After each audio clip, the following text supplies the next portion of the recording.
নমস্কার বন্ধুরা, আপনাদের আরো একবার স্বাগত জানাই পাবলিক ভিউ কলকাতাতে। বন্ধুরা, আইপিএল 2024-এর আগেই কেকেআর দিতে চলেছে আরো বিশাল বড় চমক। কেকেআর কি সরফরাজ খানকে সত্যিই কিনছে? বলে রাখি, সরফরাজ খানকে কেনার দৌড়ে কিন্তু সিএসকেও আছে। তাহলে সরফরাজ খানকে কোন দল কিনবে, সিএসকে না কেকেআর, কে এগিয়ে, সেটা জানাবো। এবং আন্দ্রে রাসেল বর্তমানে কিন্তু দুর্দান্ত ব্যাটিং করছে, এবং রাসেল তিনি কেকেআর দলকে নিয়ে কি বার্তা পাঠালেন আজকের এই ভিডিওটিতে সেটাই আপনাদেরকে জানাবো। তাই ভিডিওটি শুরু করার আগে একটা ছোট্ট অনুরোধ করে রাখবো, যেহেতু এইখানে আপনারা খেলার সমস্ত রকম আপডেটস পেয়ে যাবেন, তাই অবশ্যই পাবলিক ভিউ কলকাতা এই চ্যানেলটিকে সাবস্ক্রাইব করে বেল আইকন প্রেস করে অল করে রাখবেন। তাহলে বন্ধুরা, সবার প্রথমে আন্দ্রে রাসেলের আপডেটটা দিই, তারপরে সরফরাজ খানের আপডেটটা দেবো। এই মুহূর্তে বীভৎস বিধ্বংসী ব্যাটিং করছে আন্দ্রে রাসেল। শুধু ব্যাটিং নয়, বোলিংও কিন্তু ভালো করছে রাসেল। রাসেল এই মুহূর্তে অন্যান্য টি-20 লিগ এবং নিজের দেশের জন্য বিধ্বংসী ব্যাটিং বোলিং দুটোই করছেন।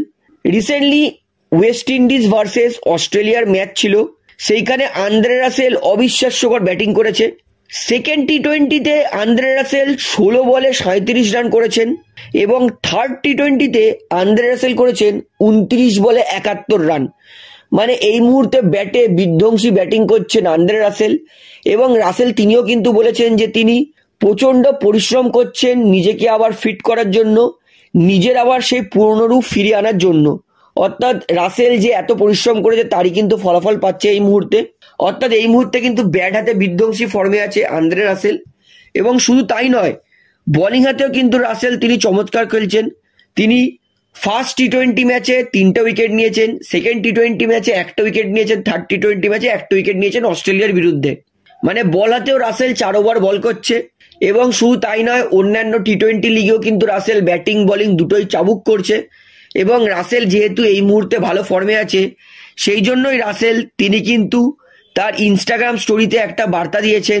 তিনি লিখেছেন যে এইবারে কেকেআর দলের জন্য কিছু একটা করে দেখাবই, কেকেআর ফ্যান্স ধৈর্য ধরে বসুন। অর্থাৎ রাসেল তিনিও কিন্তু পরিষ্কার করে দিয়েছেন যে এইবারে তিনি কেকেআর এর জন্য কিছু একটা করে দেখাবে। অর্থাৎ রাসেল যদি ভালো খেলে কেকেআর এর জন্য এই সিজনে, তাহলে কেকেআর কে কিন্তু ফাইনালে প্রবেশ করা থেকে কেউ আটকাতে পারবে না। কারণ কেকেআর দলে অলরেডি অনেক ভালো ভালো প্লেয়ার আছে, জেসন রয়, শ্রেয়াস আইয়ার, নীতিশ রানা, ভেঙ্কটেশ আইয়ার, রিঙ্কু সিং। তার মধ্যে আবার যদি রাসেলও ভালো খেলে, তাহলে কিন্তু সেটা কেকেআর এর জন্য আরো বড় সুখবর হতে চলেছে।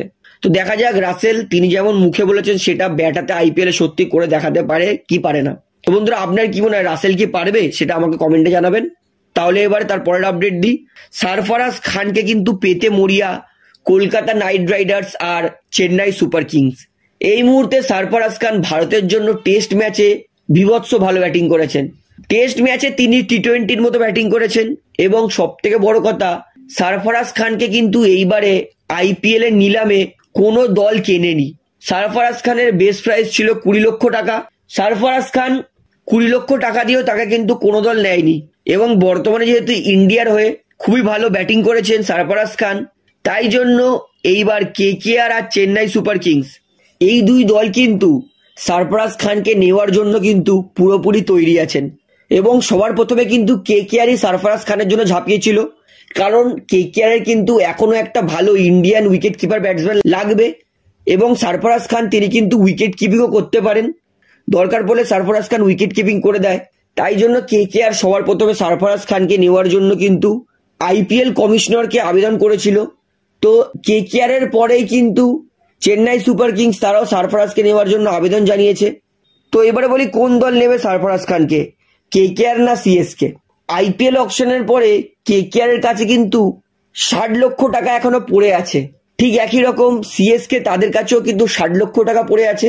এবং সরফরাজ খানকে নেওয়ার জন্য কেকেআর তারা 60 লক্ষ টাকা দেবেই এমনটা জানিয়েছেন। এবং সিএসকে তারাও কিন্তু বলেছেন সরফরাজ খানকে নেওয়ার জন্য 60 লক্ষ টাকা দেবে। তো এইবার সিএসকে আর কেকেআর এর মধ্যে কিন্তু লাকি ড্র হবে, যেই দলের নাম উঠবে সেই ড্রতে সেই দলেই কিন্তু যাবে সরফরাজ খান। তো এবার দেখা যাক সরফরাজ খান কোন দলে যায়, কেকেআর না সিএসকে। তবে আমি বলবো কেকেআর দলেই সরফরাজ খানের আসা উচিত, কারণ কেকেআর এর একটা ভালো উইকেট কিপার ব্যাটসম্যান লাগবে। সিএসকে তো অলরেডি এমএস ধোনি আছে। তো বন্ধুরা, আপনারা কি চান, সরফরাজ খান কোন দলে আসুক, কেকেআর না সিএসকে? সেটা আমাকে অবশ্যই কমেন্টে জানাবেন। তাহলে বন্ধুরা আজকের এই ভিডিওটিতে আমার আপনাদেরকে এতটাই বলার ছিল। তো আশা করি ভিডিওটি আপনার ভালো লাগলো। তো ভিডিওটি ভালো লাগলে অবশ্যই লাইক করুন, কমেন্ট করুন, শেয়ার করুন এবং বন্ধুরা চ্যানেলটিতে নতুন আছেন সবাইকে একটা অনুরোধ করবো, তারা অবশ্যই পাবলিক ভিউ কলকাতা এই চ্যানেলটিকে সাবস্ক্রাইব করে বেল আইকন প্রেস করে অল করে রাখবেন। ধন্যবাদ।